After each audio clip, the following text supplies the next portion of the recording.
বনি ইসরাইলের মধ্যে ৭২ দলে বিভক্ত হবে। এক দল জান্নাতি যাবে, ৭১ দল জাহান্নামী যাবে।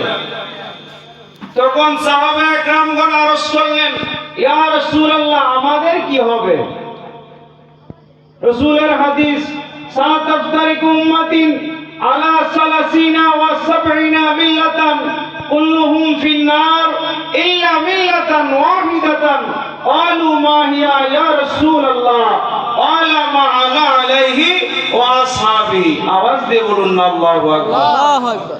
আমার রাসূল জানিয়ে দিচ্ছেন, সাতাফতারিকু, অচিরেই শীঘ্রই ফারেক হবে উম্মাতিন, আমার উম্মতের মধ্যে আলা সালাসিনা ওয়া সাবউনা মিল্লাতান, ৭৩ দলে বিভক্ত হবে। কয়টি দল? ৭৩ দলে বিভক্ত হবে। কুল্লুহুম ফিন-নার, প্রত্যেক দল জাহান্নামী হবে। ইল্লা মিল্লাতান ওয়াহিদাতান, মাত্র একটি দল ব্যতীত। তখন সাহাবায়ে কেরামগণ আরজ করলেন, ক্বালু মা হিয়া ইয়া রাসূলুল্লাহ? ওই দলটা কোন দল? তখন আমার রাসূল বলতেছেন, মা আনা আলাইহি ওয়া আসহাবি। আওয়াজ দিয়ে বলুন না আল্লাহু আকবার। তো ওই দলটা কোন দল? আমরা আসুন কোরআনে দেখে আসি, ওই দলটা বর্তমান জামানায় কোন দল। আল্লাহ কোরআনে আলোচনা করেন, আতিউল্লাহ ওয়া আতিউর রাসূল। বলেন না সুবহানাল্লাহ। আল্লাহ বলে দিচ্ছেন, হে আমার বান্দাগণ, তোমরা আমি আল্লাহর অনুসরণ করো, আমার রাসূলের অনুসরণ করো। অন্য আয়াতে বলতেছেন, আতিউল্লাহ ওয়া আতিউর রাসূল ওয়া উলিল আমরি মিনকুম। আল্লাহু আকবার বলে। তোমরা আমি আল্লাহর অনুসরণ করো, রাসূলের অনুসরণ করো, উলুল আমর যারা তাদেরকে অনুসরণ করো। বলেন না আল্লাহু আকবার। এখন উলুল আমল কারা? আমরা তাদেরকে জানতে হবে। বর্তমান জামানায় যারা আল্লাহ ওয়ালা, আল্লাহ বলেছেন কোরআনে, তোমরা কি হও? আমার রঙে রঙিন হয়ে যাও। তো আল্লাহ আপনার কি রং আমরা তো জানি না। আল্লাহ বলে দিচ্ছেন এই জন্য, আতিউল্লাহ ওয়া আতিউর রাসূল ওয়া উলিল আমরি মিনকুম। আমরা তো রাসূলকেও কি পাই নাই, রাসূল আপনার অনুসরণ কিভাবে করব? এই জন্য আল্লাহ বলে দিচ্ছেন, ওয়া উলিল আমরি মিনকুম। তোমরা কি করো? যারা দুনিয়ার জমিনে আমার বন্ধু রয়েছে, ওলি আল্লাহ রয়েছে, ওই ওলি আল্লাহ গণের অনুসরণ করো। আওয়াজ করে বলুন আল্লাহু আকবার। এখন ওলি আল্লাহ গণের অনুসরণ করলে কি ফায়দা? আল্লাহ পাক রব্বুল আলামিন কোরআনে ইরশাদ করে দিচ্ছেন, ফাওয়াজাদা আবদাম মিন ইবাদিনা আতাইনাহু রাহমাতাম মিন ইনদিনা ওয়া আল্লামনাহু মিন লাদুন্না ইলমা। আল্লাহ গোটা মানব জাতিকে শিক্ষা দিয়ে দিলেন।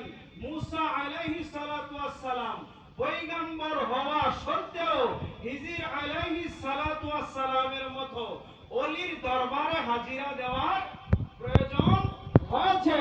আল্লাহ গোটা বিশ্বর মানুষকে জানিয়ে দিলেন, ও আমার দুনিয়ার মানুষ, তোমরা যদি কি করো? বেলায়েতি ইলম অর্জন করতে চাও, ইলমে লাদুনির জ্ঞান অর্জন করতে চাও, দুনিয়ার জমিনে আমার এমন ওলির দরবারে চলে যাও, যে ওলির দরবারে মাজমাউল বাহরাইন, দুইটা সমুদ্র রয়েছে। একটা হলো শরীয়তের সমুদ্র, আর একটা হচ্ছে বেলায়েতের সমুদ্র। আওয়াজ দিয়ে বলুন না আল্লাহু আকবার। ইয়া রাসূলুল্লাহ। এখন ওলির দরবারে গেলে ফায়দা কি? আল্লাহ বলে দিচ্ছেন, যার কাছে মাজমাউল বাহরাইন, শরীয়তের সমুদ্র, যদি ওলির দরবারে যাই তাহলে আমরা শরীয়ত পেয়ে যাব। বলেন না সুবহানাল্লাহ। শরীয়ত কি? শরীয়ত হলো ৫ ওয়াক্ত নামাজ, ঠিক কি না? এখন যারা আমরা মুসলমান ইমানদার দাবি করি, আমাদের কি করতে হবে? ৫ ওয়াক্ত নামাজ আদায় করতে হবে। তারপরে বলতেছেন বেলায়েতের সমুদ্র রয়েছে, ওই বেলায়েতের সমুদ্র, ওই ওলির দরবারে গেলে শরীয়তের এবং বেলায়েতি ইলম দ্বারা আপনাকে এমন পর্যায়ে নিয়ে যাবে, তখন আপনি একজন পরিপূর্ণ আশিক রাসূলে পৌঁছে যাবেন। বলেন না সুবহানাল্লাহ। আজকে এই সুন্দর সুন্নি জলসায় যে মহান মুর্শিদ কেবলা উপস্থিত হয়েছেন, যার একটা লকব হলো মাজমাউল বাহরাইন। বলেন না আল্লাহু আকবার। এখন আসুন আমরা দেখি ওলি আল্লাহর দরবারে গেলে ওলি আল্লাহ আমাদের মতো কি দেখি না? দেখেন রসুলের জামানায় আবু জাহেল আমার রসুলকে চিনেছে না, চিনে নাই, কিন্তু ওয়াজ করনি একবার আমার রসুলকে দেখার সৌভাগ্য হয় নাই। ওয়াজ করনি বলতেছে, ওয়াজ করনি ने कहा मैं आंखों से नजर में मुस्तफा को नहीं देखा, ये सच बात है, लेकिन मुस्तफा मेरा दिल से जुदा नहीं। ওয়াজ করনি বলেন যে আমি আমার রসুলকে কখনো চর্ম চোখকে দেখি নাই, কিন্তু আমার রসুল আমি ওয়াজ করনির কবর থেকে এক মুহূর্তের জন্য কি ছিল না? জুদা ছিল না। আওয়াজ করে বলুন না সুবহানাল্লাহ। এই তাকবীর, আল্লাহু আকবার, এই সালাত ইয়া রাসূলুল্লাহ, এই গাউসিয়া ইয়া রাসূলুল্লাহ। তো এখন কিন্তু আবু জাহেল নবী একবার দেখছে, একবার নয় শতবার দেখছে, কিন্তু নবীকে চিনে নাই।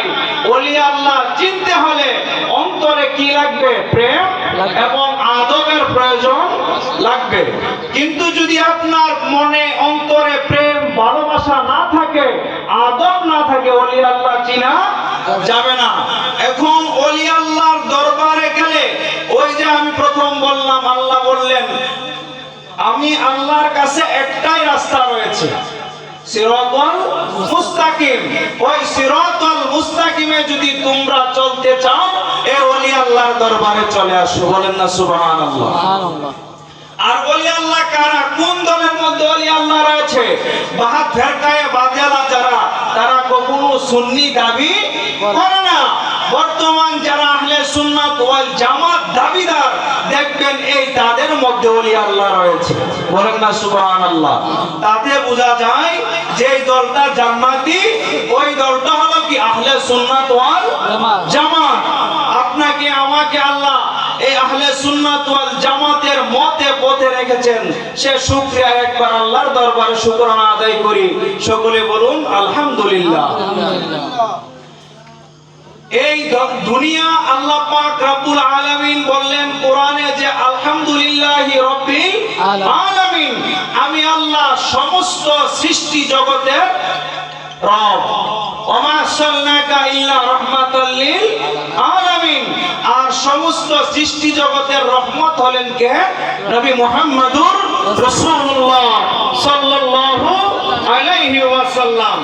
এখন আল্লাহ আপনি তো সৃষ্টি জগতের রব, আমার রাসূল সৃষ্টি জগতের রহমত। এই রহমত কার কাছে আছে?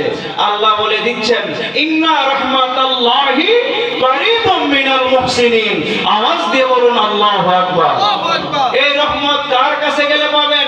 যারা মুহসিনিন, যারা আল্লাহর ওলি, তাদের কাছে গেলে কি পাবেন? আল্লাহর রহমত পাবেন। এখন ওলি আল্লাহ সম্পর্কে আমার আল্লাহ কি বলে? আমার আল্লাহ হাদিসে কুদসির মধ্যে জানিয়ে দিচ্ছেন,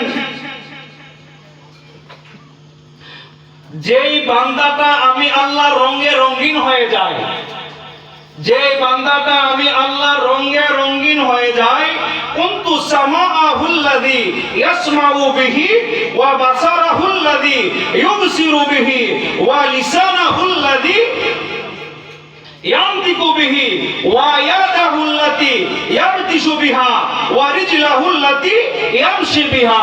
আওয়াজ করে বলুন না আল্লাহু আকবার। আমার আল্লাহ পাক রব্বুল আলামিন জানিয়ে দিচ্ছেন, যখন ওই বান্দাটা আমি আল্লাহর রঙে রঙিন হয়ে যায়, ওই বান্দাটা আর সাধারণ বান্দা থাকে না। ওই বান্দাটার জবান আমি আল্লাহর পাকের কুদরতি জবান হয়ে যায়। ওই বান্দার চোখ আমি আল্লাহ পাক রব্বুল আলামিনের কুদরতি চোখ হয়ে যায়। ওই বান্দার কান আমি আল্লাহ পাক রব্বুল আলামিনের কুদরতি কান হয়ে যায়। ওই বান্দার হাত আমি আল্লাহ রব্বুল আলামিনের কুদরতি হাত হয়ে যায়। ওই বান্দার পা আমি আল্লাহ পাক রব্বুল আলামিনের কুদরতি পা হয়ে যায়। বলেন না সুবহানাল্লাহ। তখন ওই বান্দাটা যা বলে আল্লাহ পাক রব্বুল আলামিন তাই কবুল করে নেই। ওই বান্দা যা বলে আল্লাহ তাই বলে। বলেন না সুবহানাল্লাহ। তো আমাদের ওলি আল্লাহর দরবারে যাওয়ার প্রয়োজন আছে তো? আজকে এই গ্রামে যে মহান মুর্শিদ আগমন করলেন, হযরতুল আল্লাহ মাওলানা মুফতি তৌহিদুর রহমান রিজভী সাহেব হুজুর কিবলা ও কাবা, হয়তো আপনারা দেখেন আপনাদের গ্রামে আসে সাধারণ মতো আসছে, হয়তো দেখবেন সিম্পলি বা অন্যান্য পীর সাহেব আসলে গাড়ি করে আসে, সাথে অনেক দল বল থাকে, কিন্তু ওনার ক্ষেত্রে এরকম নয়। সাধারণ মানুষের মতো তিনি কি করলেন, আপনাদের গ্রামে চলে আসলেন, আয়সা সবার সাথে দেখা করে আবার সাধারণ মতো চলে গেলেন। তার মানে এই নয় যে তিনি আমাদের মতো সাধারণ। দেখবেন যাদের ভিতরে কিছু থাকে, যদি একটা কলসে পানি থাকে, ওই কলসটাকে যদি হাত দ্বারা টোকা দেন, ওই কলসটার মধ্যে আওয়াজ হবে না। যদি কলসটা খালি থাকে, পরিপূর্ণ না থাকে, ওই কলসটাই টোকা দিলে আপনার আওয়াজ হবে, হবে কিনা? কিন্তু আপনারা লেবাস দেখে মানুষ বিবেচনা করবেন না। যারা আল্লাহ ওয়ালা তারা কখনো দুনিয়ামুখী নয়। কে কি বলবে তারা ওই দিকে লক্ষ্য করে না, কারণ তারা সর্বদাই থাকে কি মাওলার দিদারে। বলেন না সুবহানাল্লাহ। এই গ্রামে যে মহান মুর্শিদ আপনারা পেয়েছেন, আপনারা সৌভাগ্যবান। অন্যান্য অনেক মুর্শিদ দেখবেন যারা কিসের পাগল, ধন সম্পদের পাগল, দুনিয়াবি পাগল, কিন্তু এমন মুর্শিদ পেয়েছেন যিনি দুনিয়াবি কোনো রূপ লালসা যার ভিতরে নাই। কিন্তু আপনারা, আপনাদের কাছে আমাদের একটাই মেসেজ থাকবে, আপনারা কি করবেন, এই মহান মুর্শিদকে সুন্দরভাবে নিজেদের কলবে ধারণ করবেন। এতে কি লাভ হবে? এতে আপনার ইহকালীন ফায়দা হবে, পরকালীন মুক্তির ব্যবস্থা হবে, ঠিক কি না? আল্লাহ রাব্বুল আলামিন এই ওলি আল্লাহ সম্পর্কে কোরআনে ইরশাদ করেন, আলা ইন্না আউলিয়াল্লাহি লা খাউফুন আলাইহিম ওয়া লা হুম ইয়াহজানুন। আওয়াজ দিয়ে বলুন না আল্লাহু আকবার। আল্লাহ বলে দিচ্ছেন যে যারা আমার ওলি বন্ধু হয়ে গেছে তাদের ভয় নাই, ইহকালও নয়, পরকালও নয়। তো আমরা যারা সাধারণ মানুষ দুনিয়াতে যখন বেঁচে থাকি তখন আমরা কাউকে ভয় করার প্রয়োজন করে না, কিন্তু যখন আমরা দুনিয়া থেকে বিদায় হব আমাদের ভয় আছে কিনা? হাদিস শরীফে আসছে, এক ব্যক্তি, এক সাহাবী রাসূলকে গিয়ে আরজ করলেন, ইয়া রাসূলুল্লাহ কিয়ামত কখন হবে? আমার রাসূল জিজ্ঞাসা করলেন, হে সাহাবী তুমি কিয়ামতের জন্য কি প্রস্তুত করেছো? ওই সাহাবী বলেন, ইয়া রাসূলুল্লাহ আমার এমন আমল আখলাক নাই যে আমি কিয়ামতের জন্য প্রস্তুত রাখবো। আমার শুধু একটাই আমল রয়েছে, আমি আল্লাহ এবং রাসূলকে ভালোবাসি। বলেন না সুবহানাল্লাহ। তখন রাসূল বলে দিচ্ছেন, তুমি যাকে ভালোবাসো তোমার হাসর নাসর তার সাথে হবে। বলেন না সুবহানাল্লাহ। তো এই হাদিস থেকে বোঝা যায় যদি আমরা ওলি আল্লাহর সুহবতে থাকি, ওলি আল্লাহকে ভালোবাসি, ওলি আল্লাহর দামান ধরে থাকি, যেহেতু আল্লাহ কোরআনে বলে দিচ্ছেন, আলা ইন্না আউলিয়াল্লাহি লা খাউফুন আলাইহিম ওয়া লা হুম ইয়াহজানুন। যেহেতু আল্লাহ বলে দিলেন যে আমার বন্ধু যারা তাদের ইহকালও ভয় নাই, পরকালও ভয় নাই, তাহলে আমরা যারা ওই ওলি আল্লাহদেরকে ভালোবাসবো, অনুসরণ করব, তাদের দামান ধরে রাখবো, আমাদের ভয় থাকবে? ভয় থাকবে না। এখন এটা আমার কথা না, এখন আপনারা অনেকেই বলতে পারবেন যে দেখো এরকম কথা বলছে, ডাইরেক্ট শিরকি কথা বলে ফেলছে। আমি শিরকি কথা বলছি না, আমি রাসূলের হাদিস থেকে বলছি। যদি তোমাদের মনে হয় ভুল, তোমরা ওই জায়গায় বলো তোমাদের কতটুকু ক্ষমতা রয়েছে। যেহেতু রাসূল বলে দিচ্ছেন যে যাকে ভালোবাসে তার হাসর নাসর তার সাথেই হবে। আমার আল্লাহ কোরআনও বলতেছেন যে ওলি আল্লাহর ভয় নেই, তাহলে আমরা তো ওলি আল্লাহকে ভালোবাসতে কোনো দ্বিধা নাই, কারণ আমরা এখন নিঃসন্দেহে ওলি আল্লাহকে ভালোবাসতে পারি, ওলি আল্লাহর দরবারে যেতে পারি। এখন প্রশ্ন, ওলি আল্লাহর দরবারে গেলে কি নামাজ লাগে না? অবশ্যই লাগে। তরিকতের প্রথম সবক, আপনাকে যখন পীর মুর্শিদের দরবারে যাবেন, পীর মুর্শিদ আপনাকে যখন বায়াত করাবে, তখন আপনাকে বলবে বাবা 5 ওয়াক্ত নামাজ পড়তে হবে, বলে কি না? 5 ওয়াক্ত নামাজের কথা বলে, এবং কি বলে হালাল এবং হারাম বেছে চলতে হবে, সুদ ঘুষ থেকে বিরত থাকতে হবে। তারপরে কি করতে হবে? বাপ মার খেদমত করতে হবে। তার মানে এই নয় আমি পীরের দরবারে গেলাম, পীরকে ভালোবাসি, বাপ মার খেদমত করি না, তাহলে হবে না। আল্লাহর নবীর সাহাবী আলকামা রাদিয়াল্লাহু তাআলা আনহু যেদিন দুনিয়া থেকে বিদায় হয়ে যাবেন, সাকরাতের বিছানায় চলে গেলেন, তিনির কালেমা নসিব হচ্ছে না। তিনির বিবি কি করলেন? রাসূলের দরবারে খবর দিলেন, ইয়া রাসূলুল্লাহ, আপনার সাহাবী আলকামা মৃত্যুর শয্যায়, তার কালেমা নসিব হচ্ছে না। আমার রাসূল কি করলেন? সাহাবীদেরকে পাঠালেন, যাও আলকামার বাড়িতে যাও। তখন সাহাবীরা গেলেন, গিয়েও সাহাবীরা কি করলেন না, তাকে কালেমা পড়াতে পারছেন না।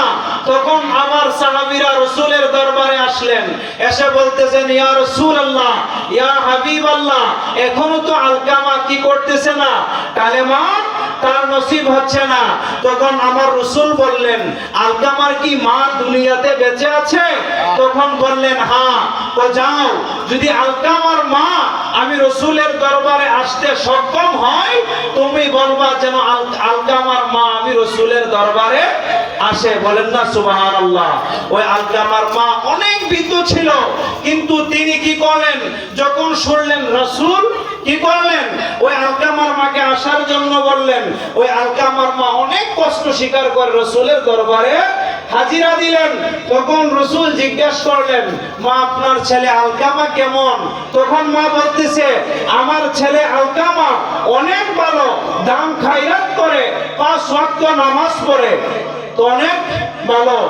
তখন নবী আবার জিজ্ঞাসা করলেন, আলকামা আপনার কাছে কেমন? তখন ওই মা বলতেছেন যে আলকামা আমার চাইতে তার বিবিকে প্রাধান্য দিত বেশি। মার কাছ থেকে কি বিবিকে প্রাধান্য বেশি দিত, যেই কারণে ওই আলকামার কি হচ্ছে না, কালেমা নসিব হচ্ছে না।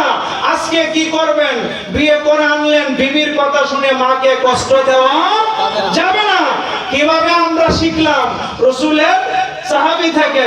কারণ আল্লাহ রাসূলের সাহাবী হুজুরে গাউসে পাক, তিনি বলতেছেন যে আমি গাউসে পাক হুজুরের আদনা সাহাবী, যে রাসূলকে একবার দেখার সুযোগ হয়েছে, ওই সাহাবী যেই গুড়া দিয়ে ভ্রমণ করলেন, ওই গুড়ার পায়ের মধ্যে যে বালু লেগেছে, ওই বালুর দুলাও আমি আব্দুল কাদের জিলানী নয়। তাহলে বোঝা যায় যদি হুজুরের আল্লাহ রাসূলের সাহাবী, তিনি শুধু বিবিকে একটু প্রাধান্য বেশি দিলেন মার চাইতে, ওই সাহাবীর কি হচ্ছে না, কালেমা নসিব হচ্ছে না। তাহলে আমরা কি করতে হবে? বাপ মার সাথে বেয়াদবি করা যাবে না। নিজের বিবির কথা শুনে কি বাপ মাকে কষ্ট দেওয়া যাবে না। এই সবক কোথায় পাবেন? যখন ওলি আল্লাহর দরবারে যাবেন। বলেন না সুবহানাল্লাহ। ওলি আল্লাহর দরবারে গেলে আপনাকে আদব শিক্ষা দেওয়া হবে, তাজিম শিক্ষা দেওয়া হবে। আমার রাসূল হাদিসে বলে দিচ্ছেন, যেই ব্যক্তি বড়দেরকে সম্মান করে না, ছোটদেরকে স্নেহ করে না, ওই ব্যক্তি আমি রাসূলের উম্মত নয়। এই তাজিম এবং আদব শিক্ষা দেয় কোথায়? ওলি আল্লাহর দরবারে। কারণ এই আদব এবং তাজিমের শিক্ষা কোথায় পাবেন না? যখন ওলি আল্লাহর সুহবতে যাবেন, তখন আপনার ভিতরে কি হবে? কলবটা তাসকিয়া কলব হবে। এখন আরেকটা কথা চলে আসছে, মানুষের তাকদীর 2 প্রকার। তাকদীর কয় প্রকার? 2 প্রকার। একটা হলো ভালো তাকদীর, আর একটা খারাপ তাকদীর। তাকদীরে মুবরাম, তাকদীরে মুআল্লাক। তাকদীরে মুআল্লাক হচ্ছে ভালো কাজ করলেন ভালোর দিকে, মুবরাম অপরিবর্তনশীল। আল্লামা সামিউল্লাহ পানিপন্থী তিনি তাফসীরে মাজহারির মধ্যে গাউসে পাক রাহমাতুল্লাহ আলাইহি একটা কসরত ঘটনা করতে গিয়ে তিনি বলেন, হুজুরে গাউসে পাক বলতেছেন যে আমি হুজুরে গাউসে পাক যদি আল্লাহর দরবারে দোয়া করি, আল্লাহ কি করেন, ওই বান্দার তাকদীর মুবরাম পর্যন্ত পরিবর্তন করে দেন। মান্না সুবহানাল্লাহ। আর তাকদীরু লা ইয়ারুদ্দু ইল্লা বিদুআ, তাকদীর পরিবর্তন হয় না দোয়া ব্যতীত। যদি আপনার তাকদীরে খারাপ থাকে, যখন ওলি আল্লাহর দরবারে যাবেন, ওলি আল্লাহর সহবতে যাবেন, তাহলে ওলি আল্লাহর দৃষ্টির কারণে আপনার খারাপ তাকদীর পরিবর্তন হয়ে ভালো তাকদীরে রূপান্তরিত হয়ে যাবে। বলেন না সুবহানাল্লাহ। ওই ওলি আল্লাহর দরবারে গেলে আদব তাজিম শিখতে পারবেন। কিভাবে পারবেন? ওই যে আদব তাজিম শিখলে কি লাভ?